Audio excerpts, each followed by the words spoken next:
వీడైంది సడన్గా మెకానిక్ అయిండు అనుకుంటానులా.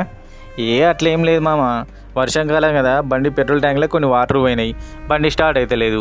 సరే అని తెలిసిన మెకానిక్ ఇచ్చిన. అరగంట అయినాక రా తమ్ముడు అన్నాడు. అరగంట అయినాక పోయినా, బండి రెడీ అయింది, 300 ఇచ్చి తీసుకపో అన్నాడు. పైసలు ఇచ్చేసి బండి తీసుకొని పోయినా. 2 కిలోమీటర్లు పోయినా బండి అయిపోయింది.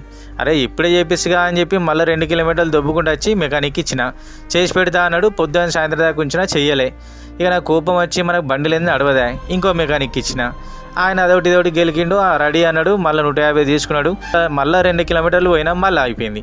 అరే ఏంది ఇది అని చెప్పి, ఇక ఇదంతా కలదా అని చెప్పి ఎటైతే అటు మనతో గాంధీ ఏముంటుందని చెప్పి బండి నేనే ఇప్పిన. మొత్తం ఇప్పి ట్యాంక్ అంతా బయటకు తీసి అందులో వాటర్ పారబోసిన. ముచ్చట ఏంటంటే అందులో వాటర్ ఉన్నాయి, వాళ్ళు తీయలే, అట్టే పైసలు తీసుకున్నారు.